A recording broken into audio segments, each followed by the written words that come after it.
Hi, I'm Len Epp from Leanpub, and in this Leanpub podcast, I'll be interviewing Mark Pearl. Based in Auckland, Mark is an engineering lead at MYOB New Zealand, a provider of accounting and business management solutions. Mark has been doing software development for most of his life and is also a frequent conference speaker, blogger, and now a book author. You can learn more about Mark and read what he has to say on his blog at blog.markpearl.co.za, and you can follow him on Twitter at markpearlcoza. Mark is the author of the Leanpub book, Getting Started with Mob Programming, a practical, pragmatic, and opinionated guide for co-located teams. In his book, he talks about the value of mob programming in software development and how it can lead to better outcomes for teams and projects, including improved productivity, quality, and return on investment. In this interview, we're going to talk about Mark's professional interests, his career, his book, and at the end we'll talk about his experience using Leanpub a little bit. So thank you, Mark, for being on the Leanpub podcast. Hey, it's great to be here. Thanks, Len. I always like to start these interviews by asking people for their origin story. So I was wondering if you could talk a little bit about where you come from and how you first got interested in software and computers and how you ended up where you are today. Sure. I'm not from New Zealand originally. I'm born and bred in South Africa, and I've spent the majority of my life in South Africa. I've only recently moved across to Auckland. I've been involved in software. Well, my early memories of writing software were back in junior school on an old XT, QBasic, and I think for most kids, when they start out, they just want to write a game, and that's what got me hooked. Professionally, I started writing software straight out of high school. I got my first job as a programmer 3 weeks before I graduated. I went to an interview that I saw on an IRC chat channel saying, hey, there's this company looking for programmers. If you're interested, rock up. I was young and naive. I rocked up to the interview. The two people in the room looked at me and they said, so how long have you been programming in Visual Basic? And I said to them, I have no idea what Visual Basic is. And they said, you do know you've applied for a job as a junior Visual Basic programmer. And I said, well, how hard can that be? It's just a language. And 20 minutes later, I had my first job. And it's been great ever since. Yeah. You eventually got into extreme programming. And I was wondering if you could talk a little bit, for those listening who might not be familiar what that is. What was your introduction to it like? Yeah, sure. So I was late to the game for extreme programming or XP. I was first really introduced to it about 6 years ago, and the way I found out about it was I had been doing my own thing for a while, running my own software company, and I just got into a rut. I needed a change, and I started looking around for various opportunities, and I came across a small bespoke consultancy called Driven Software, and they interviewed me. There was alignment in values. They seemed to be doing some very interesting things, and I started with them as a programmer. And the first day I rocked up, they told me, well, we're going to do this thing called pair programming. I had absolutely no clue what pair programming was, but gave it a go, had an absolute blast. I learned so much that first day at work. I learned so many things in just how to look at software. I was introduced to test-driven development. I was introduced to user stories. I was introduced to a whole bunch of things that I guess at the time were still growing in popularity in South Africa, but really made a big difference on how I look at software. And XP's been, for me, the secret sauce ever since. Not so much the practices. I think one of the things I talk about in my book is how mob programming, in my mind, is still XP, even though if you look at the articles around XP, they'll never make mention of mob programming. but it's really the principles behind XP that I like to drive how I make software, and that's been my involvement with it. And so what would you say distinguishes XP from, other approaches to writing software? So I think it's a really interesting question. There's been a real boom in Agile methodologies for a while now, and I think a lot of the Agile methodologies that came around or that were gaining popularity were mainly process-oriented.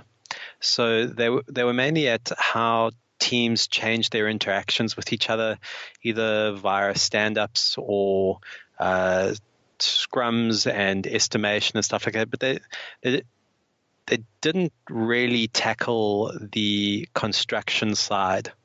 What I really liked about XP was it was more for the engineer hands-on. It was driving technical excellence, not only interactions.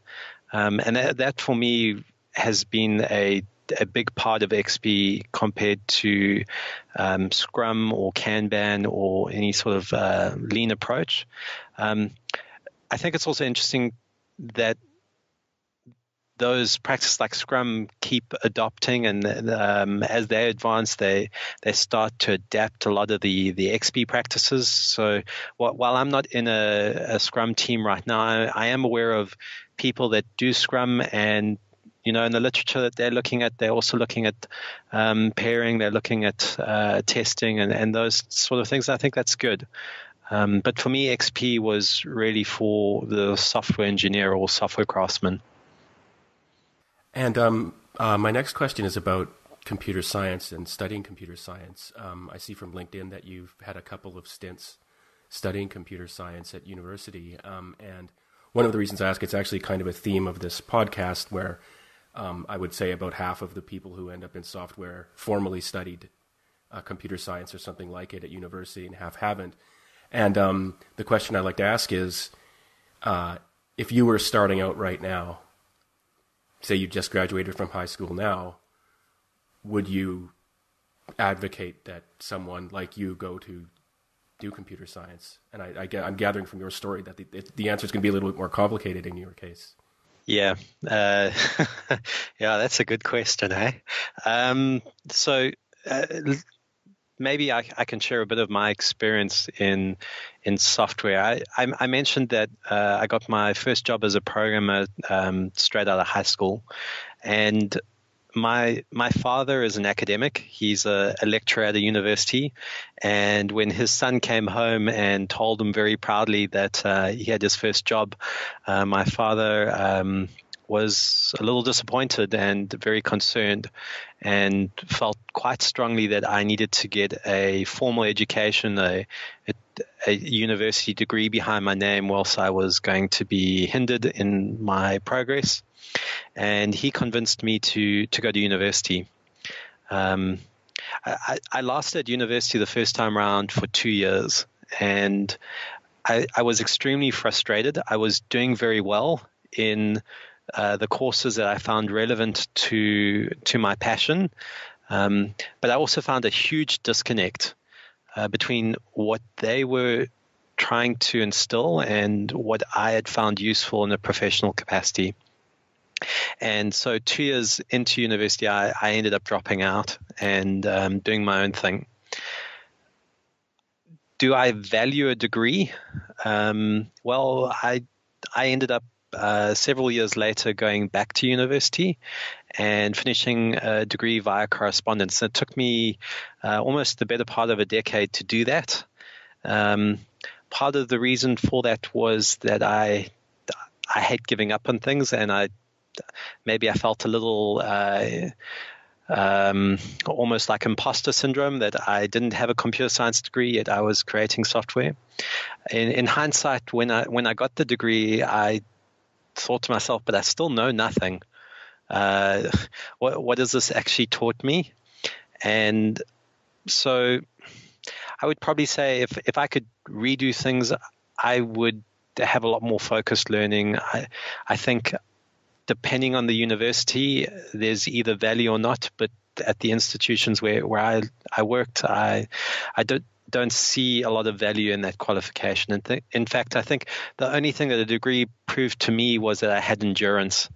So I think people with degrees make great employees. They don't necessarily, they're not necessarily the best engineers. Some of the most talented people I've ever worked with have no qualifications behind their names. That's a really great answer. Thanks for that. Yeah, one of the observations that I've heard people make that seems very practical is, it's hard to know when you're 18, say, and deciding, what to do. But if you do want to work for a big company like Google or Apple or something like that, then everyone I've spoken to, I think, says the best decision you can make, given all the unknowns, is to get a university degree. And I would imagine that actually part of the reason for that is what you're talking about. Mostly people, when they say that, they focus on the sort of, there's a set of shared assumptions about what you know and what you've been trained in that the company can make when they know you've got a computer science degree. But it's actually very interesting observation too, that one of the things you can tell from someone who's done a self-directed long-term course of education that they've completed is that they do have, whether they enjoyed it or not, they were stubborn. Everybody has to be stubborn to get something like that done. And it does show something along those lines that, as you say, in a kind of loaded way, makes you a good employee. I actually have a pretty specific question that it's kind of selfish. Actually, I have two selfish questions for you. The first is that I saw you tweeted recently about an MYOB hack day where a team integrated something called the partner dashboard into the Amazon Echo. And the reason I want to ask you about that is, personally, I'm a little bit of a skeptic about the role that smart speakers and digital assistants will play in our day-to-day lives in the future. And it's not so much that I don't see that there's value there, like especially if you're doing something with your hands, having a digital assistant that you can talk to and can provide you with instructions and feedback, really useful. There's the sort of fun, there are games you can play with Alexa and, other digital assistants. And of course, there's the Star Trek, computer, do this, do X, do X, do Y, give me this answer.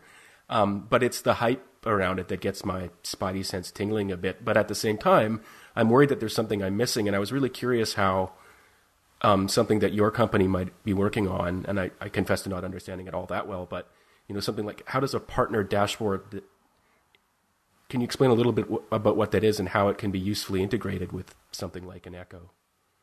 So the honest fact is it probably is a very poor experience. The partner dashboard really is one of our systems that we provide to accountants for managing MYOB's products and their clients. So it is literally a list of customers with data on it. And it would be extremely unusual for somebody to get value from using an Echo to navigate that. I think maybe if somebody had a disability, there would be value in it. But for the average accountant, it's probably one of the more inefficient ways of getting information. Why did we do it? We did it because we could. And we did it to geek out. So often we get attracted to creating software because it's fun, and then when it becomes our job, we forget to have fun. And fun sometimes just means fooling around and poking things and seeing how they work. And so really the objective of that hackathon for that team was to have fun with an Echo and find a reasonable excuse to relate it to work. But I don't think there was any immediate intention of making that an experience that we would release to the rest of the world. The guys that were involved in that, they tend to be kind of play around in that space. The one guy, Lucas, is currently working on controlling his house via an Echo.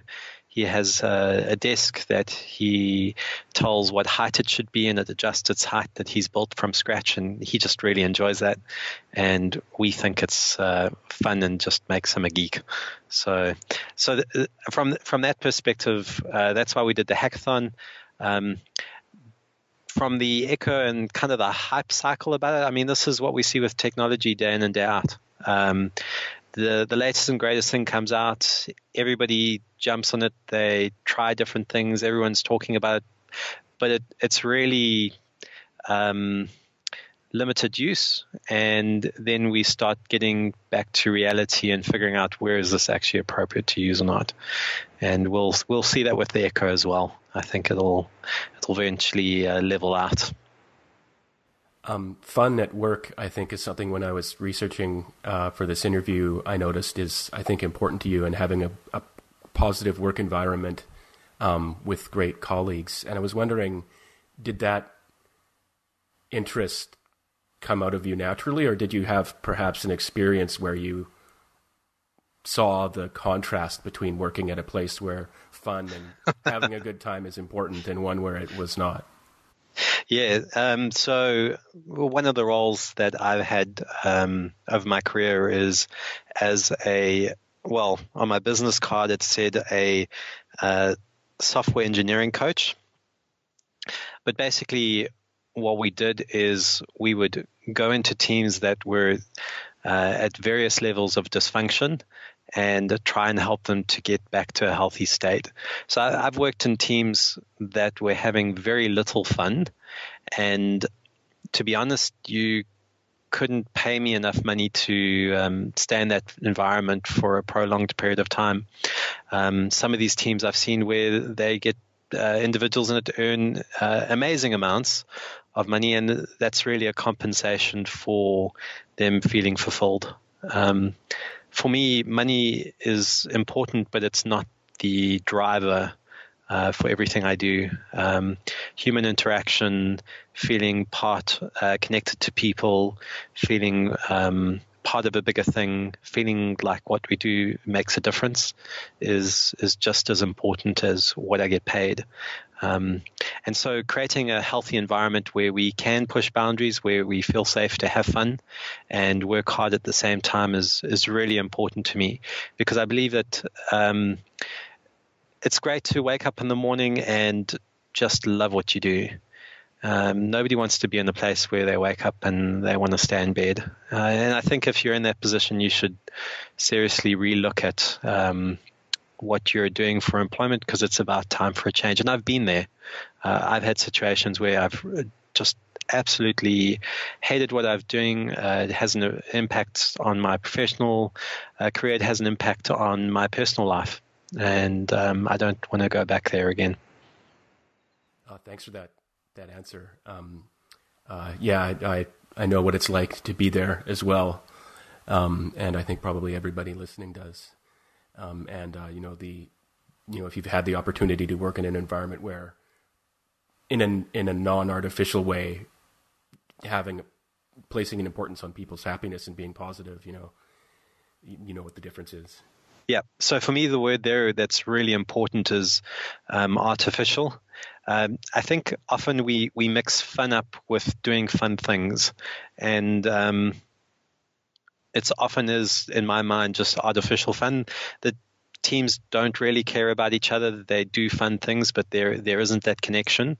For me, I'm wanting just to deal with raw people that really, really connect. And I guess that's also a bit about why I'm attracted to mob programming is you get that connection through working with people. Yeah, it's interesting. For some reason, I've been thinking a little bit about that general subject lately, but I think we've all, especially if you're a bit of a geek, you've had the experience where a certain type of person sees you doing something and they're like, hey man, school's over. Why do you want to sit and read? Why are you torturing yourself? Why don't you go out and have fun? And it's like, all I want to do right now is sit here and read the Sword of Shannara for the 4th time. That's probably an obscure reference by now, but people do have different ways of having fun, obviously, and for some people, what looks like work to the other person is the greatest thing ever.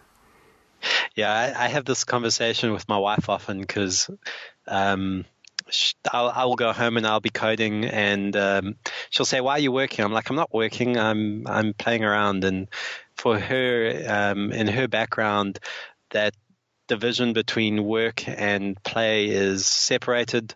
For me, I was lucky enough to do something that I enjoyed doing, and I get paid to do that, which is great. But I'd probably be doing it even if I wasn't paid for it. And that can be a challenge. So to keep balance is important, but it's also great just to love what you do. And I think we've got to respect each individual and what drives them and allow them to have that in whatever ratio is appropriate for them. Speaking of having fun, my second selfish question is about John Oliver. For those, this might totally, if you haven't heard about this might totally not be a question you can answer, but the comedian John Oliver, who's got a show called Last Week Tonight, for anyone who isn't aware, has a habit of getting into beefs with politicians from New Zealand. For example, there was a time when a politician got hit in the face by a rubber dildo, and he devoted like 5 minutes of his show to that. And then recently, the Prime Minister, Bill English, was embroiled in some kind of, I would imagine, mini scandal, where I think during his campaigning he used an Eminem song. Yes. And of course, John Oliver couldn't help but do the accent and call him Eminem, which is something I'm personally familiar with. I use my own name as a way, Len Epp, as a way of testing whether someone's from Australia or New Zealand. I used to be able to tell naturally, but now I have to do that. But, Len Epp becomes Lean Epp. Anyway, so the Eminem scandal. Then, of course, the politician made the perhaps mistake of saying John Oliver isn't always that funny. And then, of course, John Oliver's like, what do you think I'm going to do now? So I guess my question after that preamble is this something that people in New Zealand care about? Well, that's a good question. Well, first from the politics side, coming from South Africa, which has its own flavor of politics going on and just some insane stuff, New Zealand seems to be very tame. Also, just what's weird about being really an immigrant in this country is this country's built out of immigrants. So especially in the teams that I work in, we're lucky if we come across a Kiwi. That's almost an exception to the norm. Most of the people I work with are also immigrants. Do New Zealanders care about something? There is one thing they take very seriously, and that's rugby. And that is one thing South Africans take very seriously as well. The only problem is Kiwis have been beating us at rugby way longer than we've been beating them. And so it's nice to move to a country where now I'm a world champion. That's always a plus side. But other than rugby and being outdoors, they're pretty chilled, hey? They don't get worked up about too many things. It's a really, really nice place to be. We've been really enjoying it. Our outdoor life has just skyrocketed. It's a beautiful place. Well, that's fantastic. I guess I do then have to ask, have you changed your rugby allegiance? Oh, this is so tough. No. I wish I could. But the green and gold is too deep. So the green and gold is for those in the rest of the world that don't know rugby too well. The green and gold is the Springboks, which is the South African team. The All Blacks are the New Zealand team, and I can't remember the last time we beat them. I kind of sit on the fence now because I can probably claim it either way. But I think when South Africa plays New Zealand, I'm still supporting South Africa. But when New Zealand plays anybody else, I'm behind New Zealand all the way.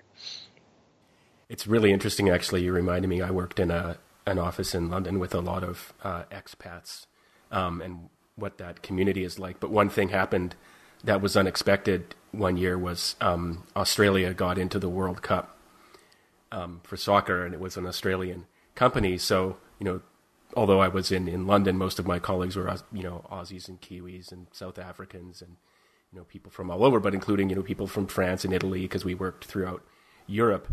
And man, was it intense.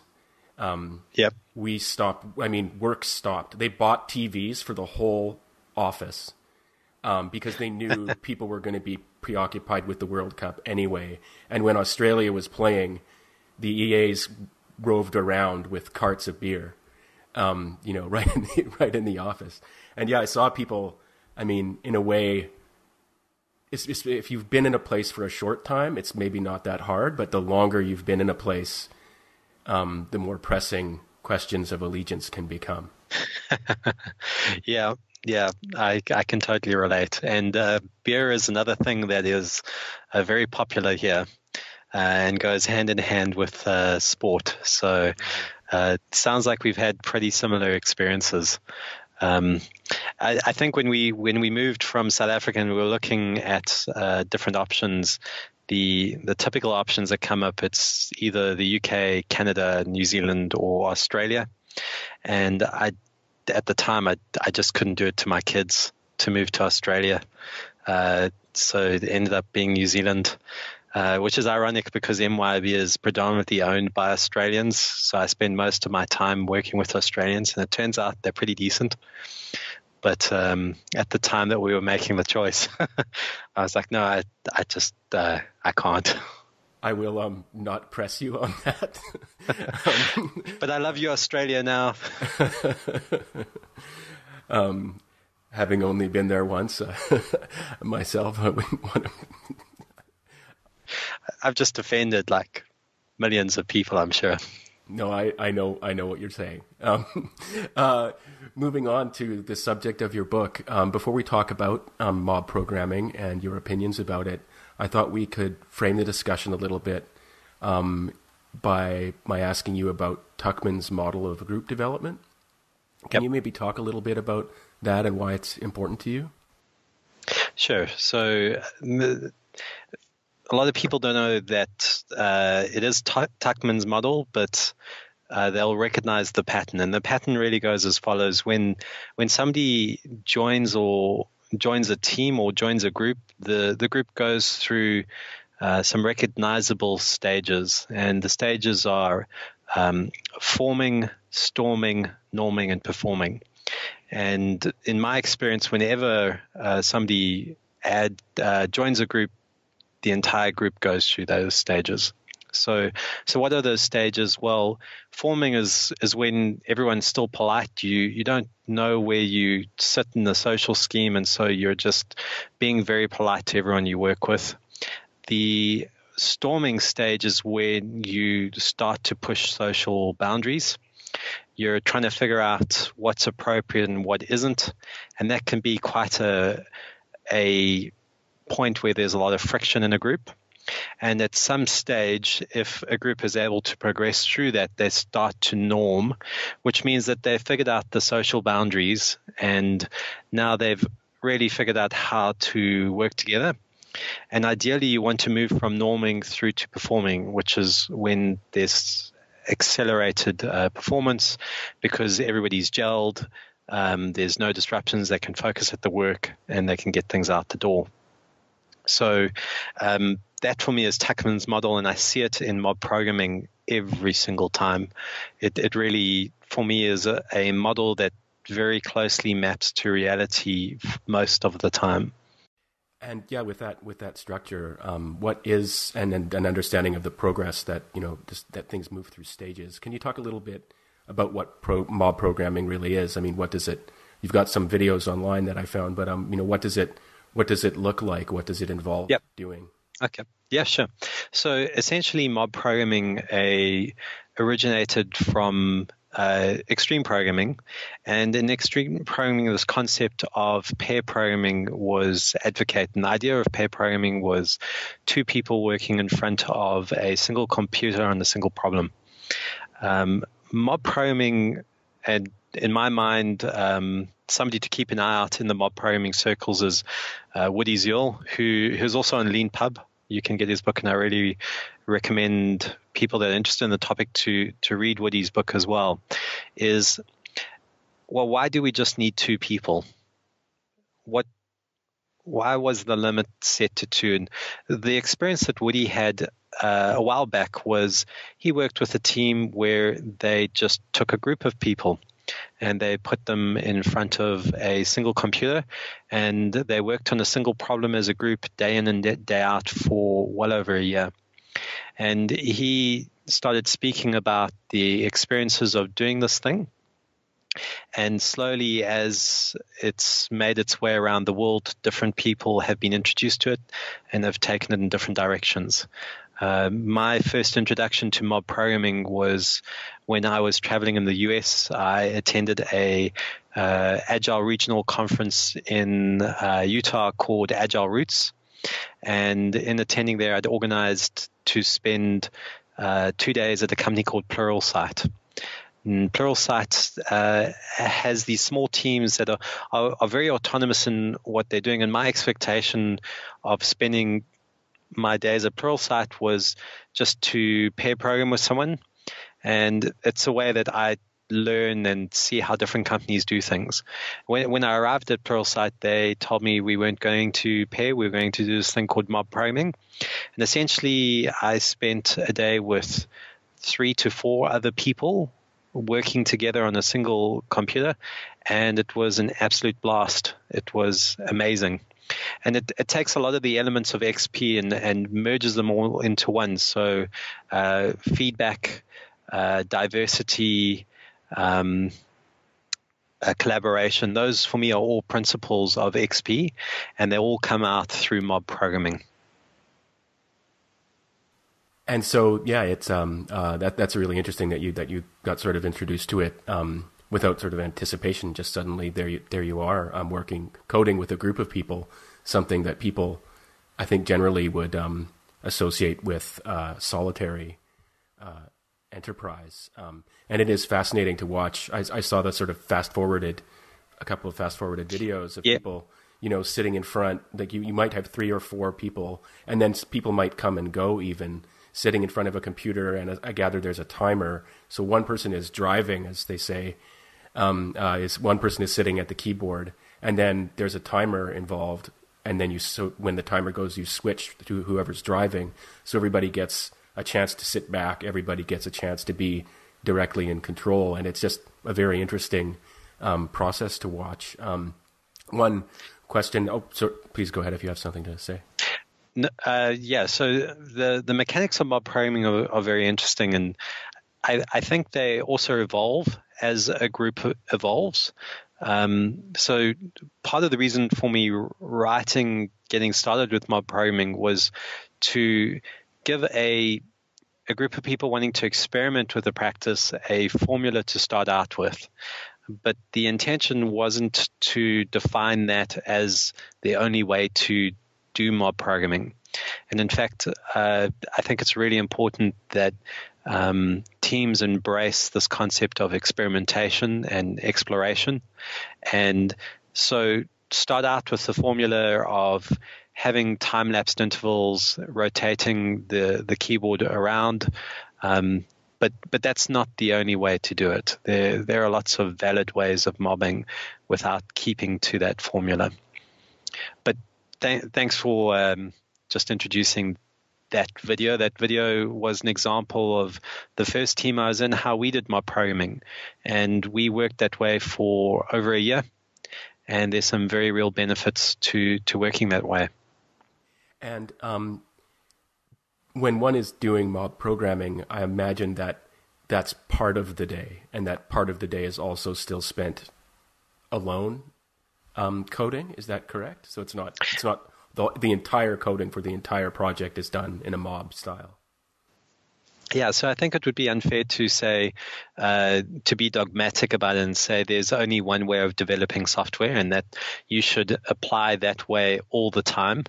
I think one of the challenges we have is there's very little research in when it's appropriate to do one thing over another.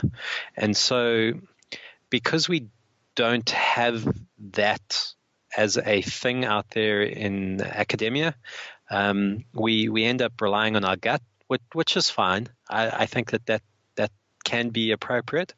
And so the kind of what I've seen in the teams that I've mobbed with is they find a balance. Typically in the first team that I mobbed in, we mobbed a lot. I would say we could average 6 hours a day mob programming, and quite realistically, it would be the majority of the way we would code. Although we would still have breakaways where people would pair or where they would work on their own and have a review, and that's a-okay. In the team that I'm in currently, we probably mob about 50% of the time. The thing that I'm interested in when I look at our team working is, are we collaborating, and are we collaborating in appropriate ways? And whether that is mobbing or pairing or working on your own and getting feedback, I'm fine for that to be decided based on the problem you're solving at hand. I think one of the first questions someone who's being introduced to mob programming for the first time, especially like a product owner or team leader, might ask is, what do you do about conflict? Because if someone's sitting there and they've got the keyboard and someone else is disagreeing with them, and it's a step that, has two paths that diverge in a wood, as it were, how do you decide in the moment to deal with that conflict? Is it something that, do you take a break? Do you just use common sense? Are there things you've learned about resolving those kinds of issues in that very particular context? Yeah, so conflict is, it can often be intensified in a mob, and I've seen people that are really bad at handling conflict, and I've seen people that are really good at handling conflict. How do we handle conflict in the teams that I've worked in? Well, that conflict has always been there. If you're in a team that doesn't mob but you work on your own, you're typically still working in a shared code base. And what you'll find is that there are different styles that different people are using, and if they can't find alignment or agreement, they decide to ring fence it. So one person owns a certain area of the code base, another person owns another area, and never the two shall meet. And I think that that's very dangerous. You're setting yourself up for varying standards. You're setting yourself up for key man dependencies. You're setting yourself up for a lot of pain. So mob programming really brings that conflict out, but those differences were always there. It's just mob programming is making it something that you need to deal with. And how do you deal appropriately with conflict? Well, I think you got to gauge what matters and what doesn't. Some things are purely opinionated and are really, for me, just stylistic choices. Certain syntax, really, there is no performance improvement. There is no difference in readability.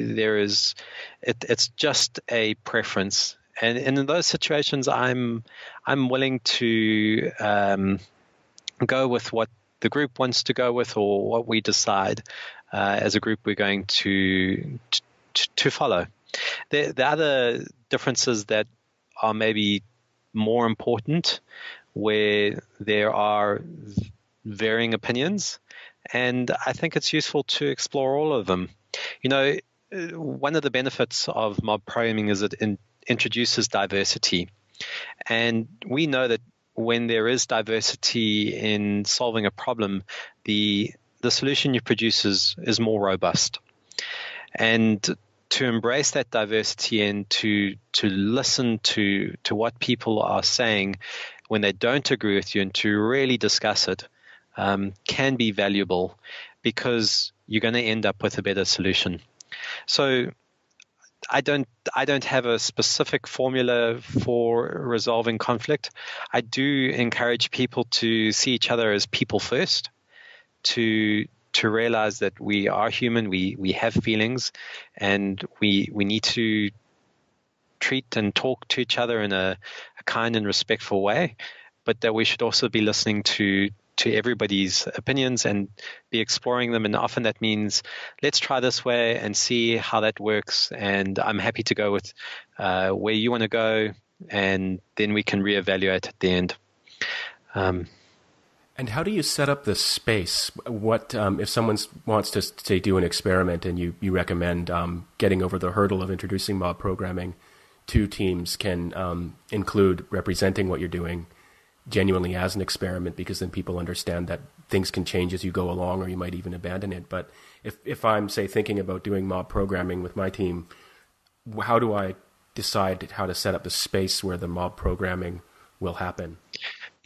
Yeah. So we talk about this concept of psychological safety, and psychological safety seems to, at least in the material that I'm reading lately, seems to be coming back into focus. And really what it is creating a safe environment where people can make themselves vulnerable, can say, I don't know, or I think, and know that there aren't long-term judgments that are going to be made against them just because they don't have a solid solution. So with mob programming, when I look at teams starting out, I often talk about finding a safe place to start. And in a traditional kind of company environment, often that safe place is not in the team area, because we have these open space offices where the team next to you can hear what's going on, and that can be quite a vulnerable place to work. So I often recommend that when a mob starts out, they want to go into a place where they're feeling comfortable, and often that's a room away from everybody else, where it's just the mob dealing with what the mob needs to deal with. And once you've got that going for a while and you can create that trust and that safe space, then bring that back into your work environment. So bring the team back to where they should be working, because they've gotten over the vulnerabilities that they needed to actually work together. And distinct from the space that one chooses, like a separate meeting room, if that's all you've got available or something like that. You also talk about the importance of physical layout.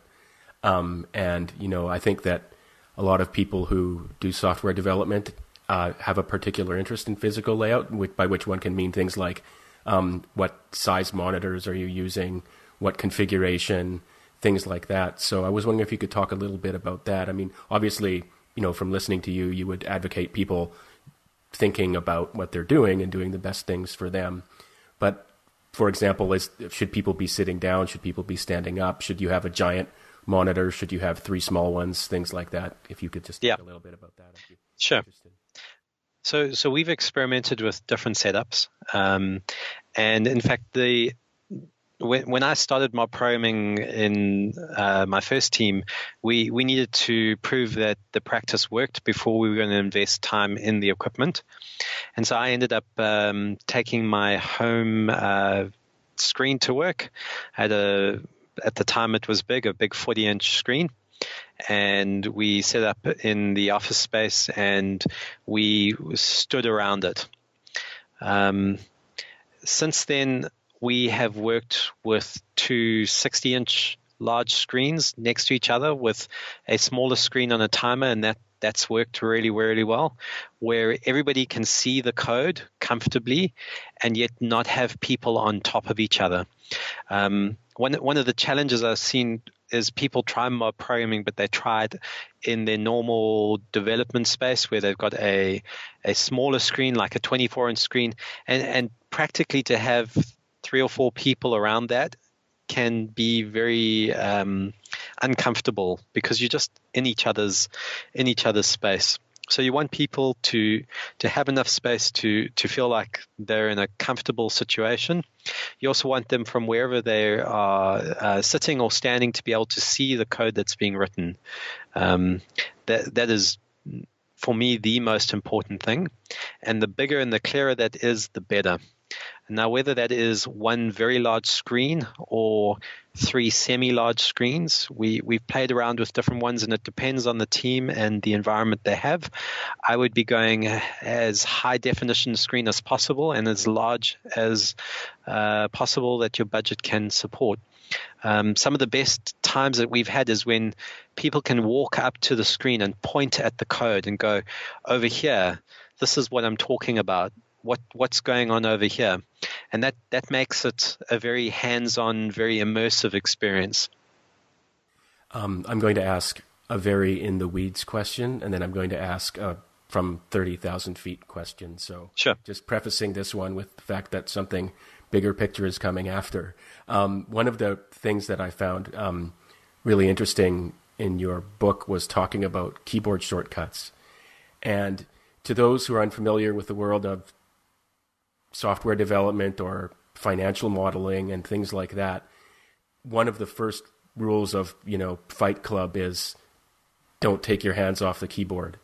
If you're working in Excel or if you're working in coding and you're taking your hands off the keyboard, as one person I heard once put it, you've already lost. And often what happens is we all know with things like this, where you're doing them all the time, the shortcuts that you use become second nature.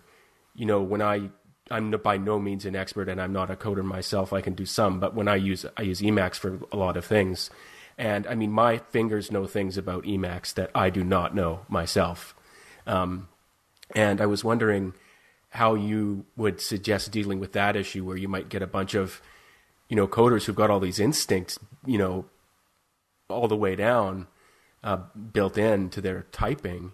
How do you decide what to do if you're all using a shared editor? Yeah.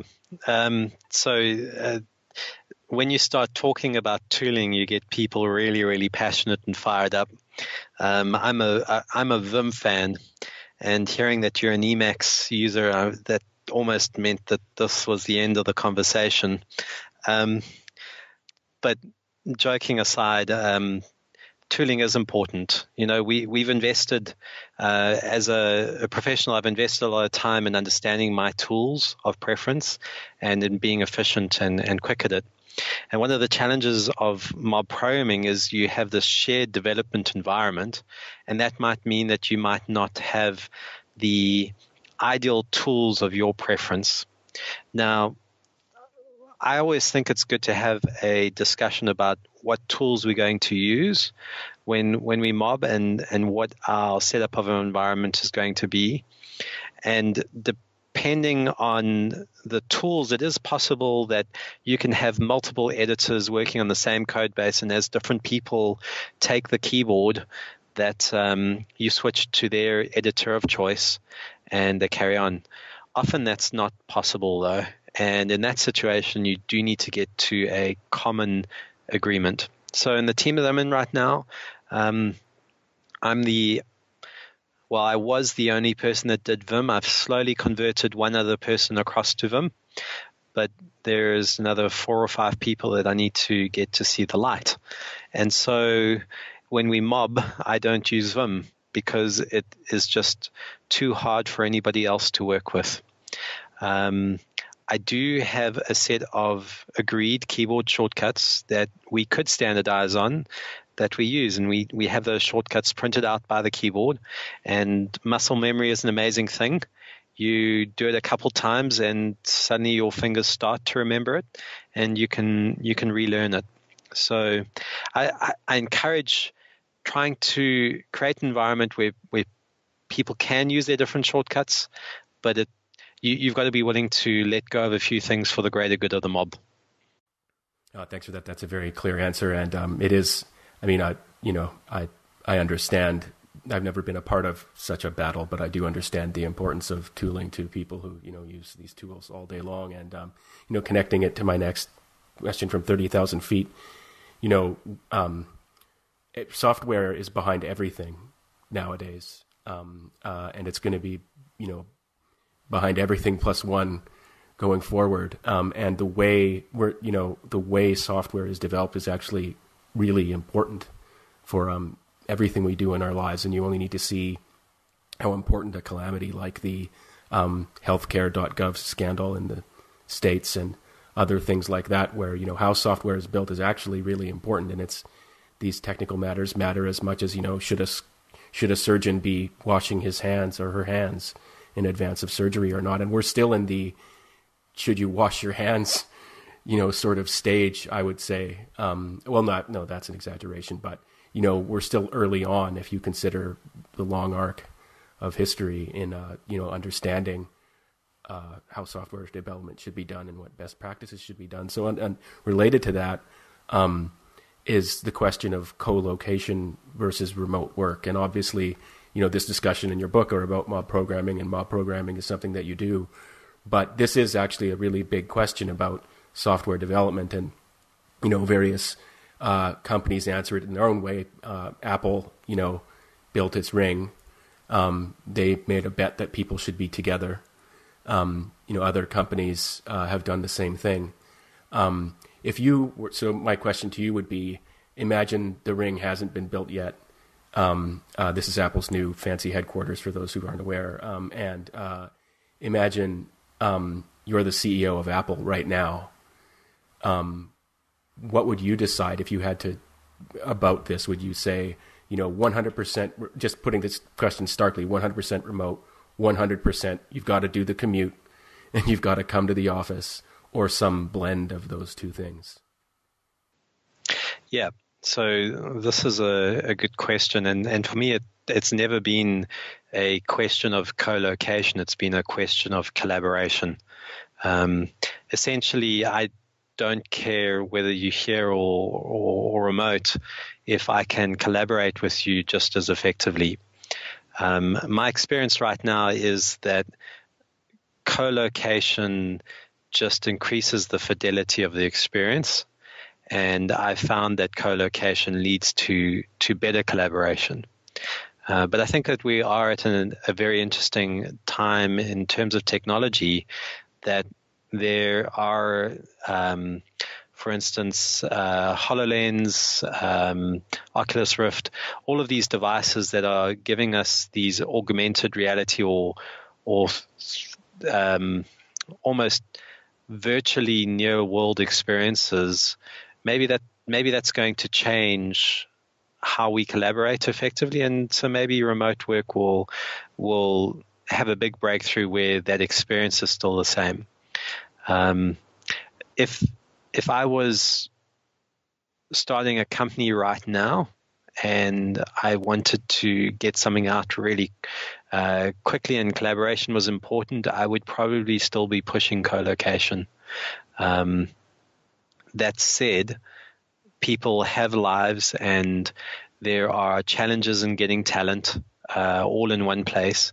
And so there is an argument to say, well, we will have a reduced experience of collaboration, but we will have a wider pool of people that we can use at a certain level, and so that could be an argument on the other side.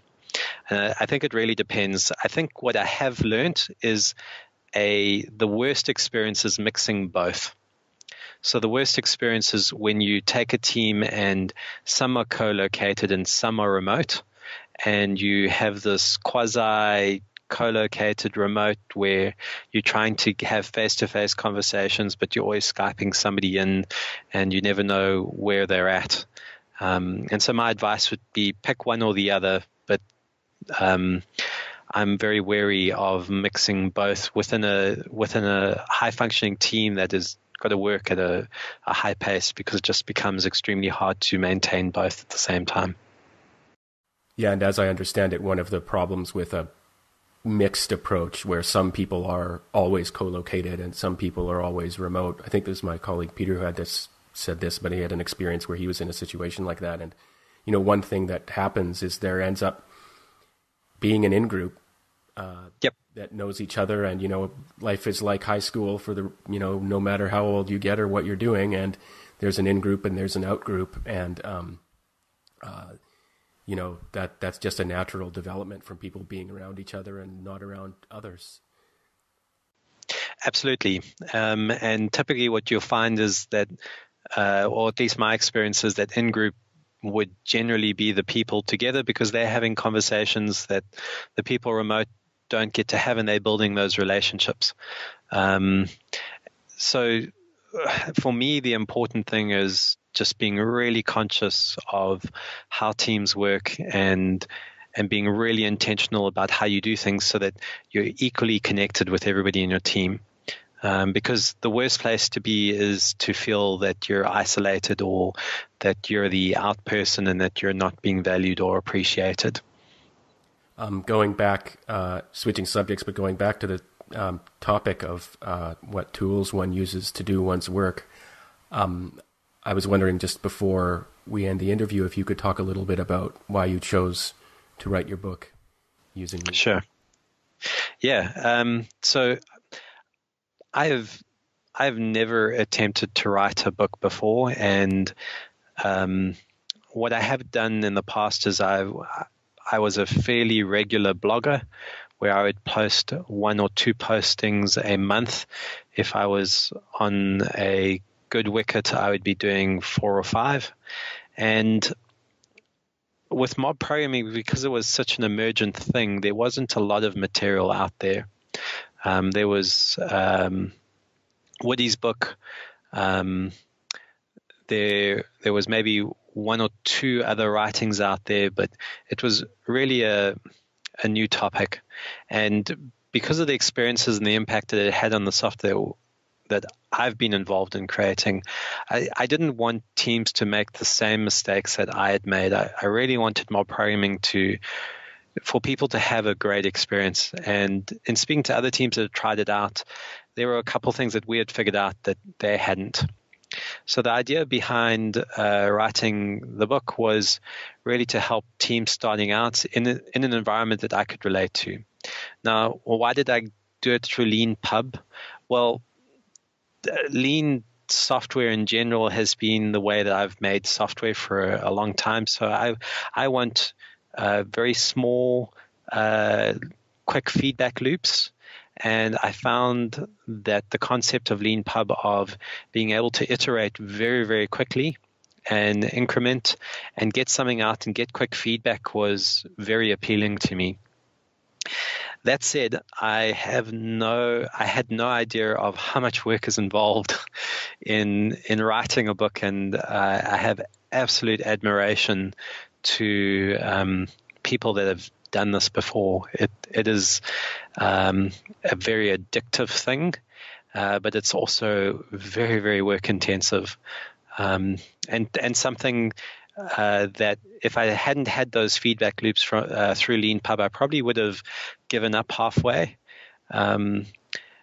Whereas what happened with me is I wrote the first run of it, and I sent it out. I got some feedback from it.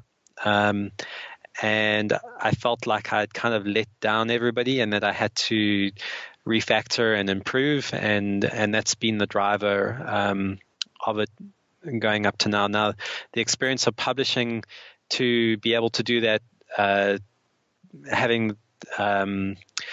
linked it up through GitHub. So I do a commit into GitHub, and I work in, I'm going to pronounce it wrong, but the Leanpub flavored Markdown, or is it Markau? Markdown, no, that's right. Oh, and then there's Markua as well. Markua, yes. Yeah.